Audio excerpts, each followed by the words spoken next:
Hello my beautiful souls, welcome back to my channel. आज की reading में हम देखने वाले हैं कि आपके पार्टनर अपने दोस्तों से आपके बारे में क्या बातें करते हैं। नो कांटेक्ट में रह के वो लोगों से आपके बारे में क्या थॉट शेयर करते हैं, क्या रहती है उनकी फीलिंग्स। रीडिंग जर्नल है, आप लोगों के साथ जितना रेजोनेट करती है आप उतना रखिए, जितना रेजोनेट नहीं करता है उससे जाने दीजिए। मेल एंड फीमेल सभी के लिए और सारे ही साइंस के लिए रीडिंग है। रीडिंग टाइमलेस है, तो जिस वक्त पे आपके सामने आती है उस वक्त पे आपके साथ रेजोनेट कर सकती है। तो चलिए स्टार्ट करते हैं। हेलेटिस साइंस बता दूं, ये साइंस आपके पार्टनर के हो सकते हैं। आप लोग वाटर साइन के हो सकते हैं, cancer, Scorpio, Pisces. Air sign के हो सकते हैं, जेमिनी, लिब्रा, एक्वेरियस।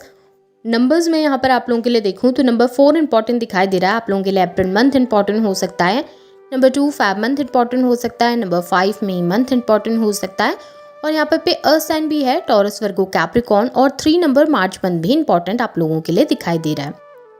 यहाँ पर पे एरीज की एनर्जी काफ़ी ज़्यादा स्ट्रॉन्ग निकल के आई है। चलिए स्टार्ट करते हैं रीडिंग को। यहाँ पे मुझे सबसे पहली एनर्जीज में दिखाई दे रहा है ना कि ये पर्सन इस समय अपनी लाइफ में काफ़ी लो फेज से गुजर रहे हैं। आपके जो पार्टनर हैं इनकी ज़िंदगी में अभी चीज़ें अच्छी नहीं चल रही, फाइनेंशियली भी काफ़ी दिक्कतें पैदा हो रही हैं और इनकी ना घर पे काफ़ी ज़्यादा अनबन चल रही है, काफ़ी मनमुटाव चल रहे हैं लोगों के साथ, काफ़ी लड़ाई झगड़े चल रहे हैं। और उसके अलावा आपके साथ भी चीज़ें कॉम्प्लिकेट हैं। तो जब भी अपने दोस्तों के साथ बैठते हैं ना तो वो अपनी आप बीती उनको सुनाते हैं कि मेरी लाइफ में कितनी प्रॉब्लम्स हैं, फैमिली में भी सब कुछ अच्छा नहीं चल रहा, मेरे पार्टनर के साथ भी मेरी लड़ाई झगड़ा चल रहा है, वहाँ पर भी हमारे बीच में मिसकम्युनिकेशन हो गए हैं, हमारी बातचीत अच्छे से नहीं होती है। कहीं ना आपके पार्टनर को लगता है कि इस रिलेशनशिप ने आपने काफ़ी बार ट्राई किया और उन्होंने भी आपको काफ़ी बार समझाने की कोशिश की अपना पॉइंट ऑफ व्यू। ठीक है, लड़ाई झगड़े आप लोगों के हुए, बहसबाजी आप लोगों की हुई, लेकिन आपके पार्टनर ने काफ़ी कोशिश की कि वो क्या सोचते हैं आपको समझा पाएँ। लेकिन आप उस वक्त शायद इतने गुस्से में थे या फिर आप समझना ही नहीं चाह रहे थे और आपने आपके पार्टनर के व्यूज़ को नहीं समझा, पॉइंट ऑफ व्यूज़ को नहीं समझा। तो वो यही कहते हैं कि मैं उसको समझाने की कोशिश कर रहा था, उस टाइम पे मैं उसे बताने की कोशिश कर रहा था कि चीज़ें कहाँ पर कॉम्प्लिकेट है, मुझे क्या अच्छा नहीं लग रहा, क्या बुरा नहीं लग रहा, लेकिन वो उस वक्त पे समझने को तैयार नहीं थी। वो काफ़ी ज़्यादा स्टबर्न थे। मेरे पार्टनर काफ़ी ज़्यादा एक ऐसी एनर्जी में थे जहाँ पे उनको ये दिख रहा था कि मैंने गलतियाँ क्या करी हैं, मिस्टेक मुझसे क्या हुई है, कहाँ पर मैं गलत हूँ, कहाँ पर गलत नहीं हूँ। बट उनको ये नहीं समझ आ रहा था कि वो गलतियाँ हुई क्यों, वो सिचुएशन क्रिएट क्यों हुई। कहीं ना एक तरीके से विक्टिम प्ले कर रहे हैं, खुद को विक्टिम दिखाने की कोशिश कर रहे हैं या फिर अपने आप को जस्टिफाई करने की कोशिश कर रहे हैं अपने दोस्तों के सामने कि उन्होंने इस सिचुएशन में ऐसा क्यों किया। हाँ, एक चीज़ ज़रूर है, उन्हें गिल्ट ज़रूर है। आप लोगों के बीच में जो भी हुआ, जिस भी तरीके से ख़त्म हुआ, वो नहीं चाहते थे कि चीज़ें उस तरीके से ख़त्म हों। वो चाहते थे कि अगर ख़त्म भी होने वाली हैं, अगर चीज़ें कॉम्प्लिकेट भी होने वाली हैं तो अच्छे नोट पे ख़त्म होनी चाहिए। लेकिन आप लोगों के बीच में सिचुएशन इतनी ख़राब हो गई, इतनी कॉम्प्लिकेट हो गई, लोगों की इन्वॉल्वमेंट इतनी ज़्यादा हो गई कि वो चीज़ें ना उस तरीके से ख़त्म हो ही नहीं पाई। बहुत ज़्यादा मिसअंडरस्टैंडिंग आप लोगों के बीच में आ गए और इस बात का अफसोस उनको बहुत ज़्यादा है। आपके जो पर्सन है ना वो अपने दोस्तों को ये भी कहते हैं कि वो अभी ना अपनी लाइफ में स्टक है, जिस भी सिचुएशन में है, जहाँ पर भी हैं, काफ़ी ज़्यादा स्टक हैं। उनको समझ नहीं आ रहा कि आगे क्या चलकर क्या होने वाला है, आप लोगों के बीच में सिचुएशन कैसी होगी, कैसे नहीं होगी। एक तो वो डिसीजन पे भी नहीं आ पा रहे ना, वो सोच भी नहीं पा रहे कि उनको क्या करना है आगे, क्या उन्हें आपके साथ रहना भी या नहीं रहना है। जिस इंसान को नहीं रहना होता तो वो एकदम से छोड़ छाड़ के चले जाता है, उसको फ़र्क भी नहीं पड़ता, फिर वो अपने दोस्तों के सामने डिस्कस भी नहीं करता चीज़ें। लेकिन आपके पार्टनर कर रहे हैं डिस्कस, आपके पार्टनर बार बार आपके बारे में बातें करते हैं लोगों से, तो कहीं ना कहीं वो अफेक्ट होते हैं आपकी हर एक छोटी छोटी एक्टिविटीज़ से, आपकी हर एक छोटी छोटी हरकतों से, आपकी हर एक छोटी छोटी चीज़ों से उनको अफेक्ट होता है। आपके दुख से अफेक्ट होता है, आपकी खुशी से अफेक्ट होता है। तो डेफिनेटली वो अभी भी फील करते हैं आपके लिए, स्ट्रॉन्ग फीलिंग्स हैं आपके लिए, लेकिन वो ना अभी डिसीजन ही नहीं ले पा रहे।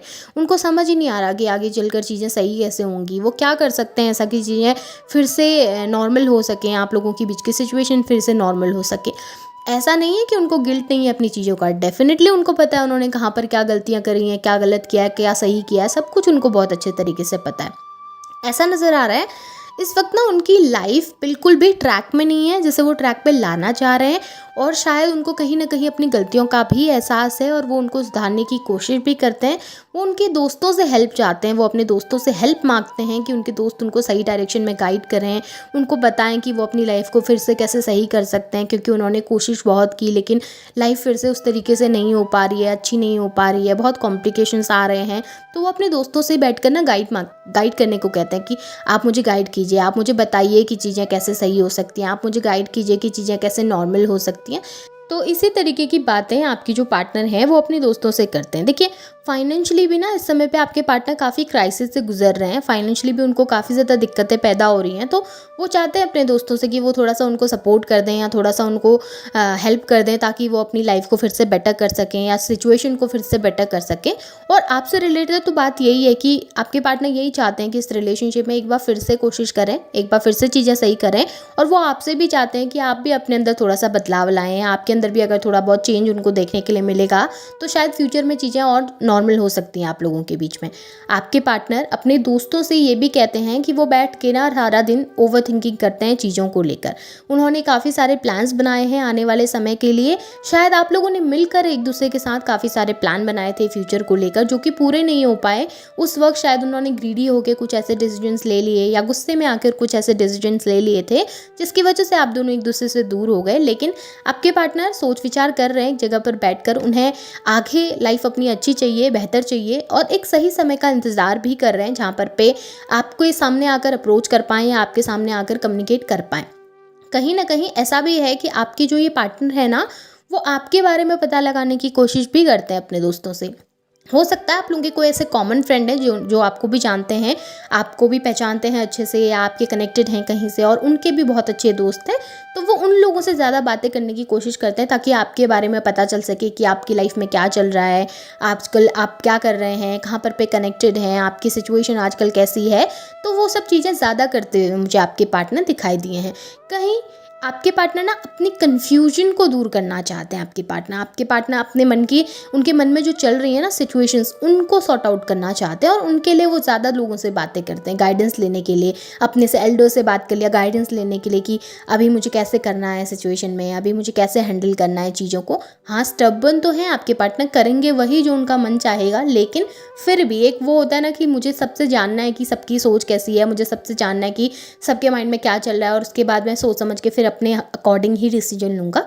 तो उस तरीके के इंसान थोड़ा सा ना आपके पार्टनर स्टबर्न भी है। एक ऐसी एनर्जी ना जहाँ पर आपके पार्टनर को लगता है कि हर चीज़ें उनके हिसाब से होनी चाहिए, अगर उनके हिसाब से नहीं हो रही हैं या उनके अकॉर्डिंग चीज़ें नहीं चल रही हैं तो वो थोड़ा सा गुस्से में आ जाते हैं या फिर थोड़ा स्टबर्न हो जाते हैं कि नहीं, अब मुझे नहीं चाहिए सब कुछ, अब मुझे ये रिलेशन नहीं चाहिए। तो वो स्टबर्ननेस आजकल धीरे धीरे आपके पार्टनर की मेल्ट होती हुई दिख रही है।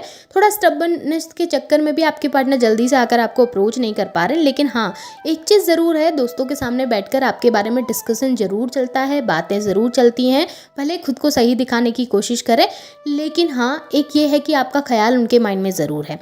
अगर भूल जाते, अपनी लाइफ में आगे बढ़ जाते, तो अपने दोस्तों से कभी कम्युनिकेट नहीं करते आपको लेकर, बट वो अगर कर रहे हैं तो ये एक पॉजिटिव साइंस है आप लोगों के लिए कि अभी भी कोई ना कोई होप बाकी है आप लोगों के बीच में, आपके पार्टनर की तरफ से, कि हाँ, वो आगे चलकर चीज़ों को सॉर्ट आउट करेंगे या आगे चलकर चीज़ों को सही करने के बारे में सोच सकते हैं। क्योंकि अगर वो डिस्कस नहीं करते किसी से तो चीज़ें नेगेटिव हो जाती, बट यहाँ पर पॉजिटिव वे में डिस्कस कर रहे हैं तो चीज़ें आपके लिए बेहतर हैं। सो ये आपके पार्टनर की एनर्जीज़ हैं जो वो अपने दोस्तों के साथ शेयर करते हैं। होप आपके साथ चीज़ें रेजोनेट हुई हैं, आपको ये रीडिंग पसंद आई है, एनर्जीज पसंद आई है तो इन्हें क्लेम कीजिए, लाइक कीजिए, शेयर कीजिए, चैनल को सब्सक्राइब भी ज़रूर कीजिएगा, बेल आइकन को ऑन करना ना भूलें ताकि नोटिफिकेशन आप लोगों को मिलती रहे। Thank you.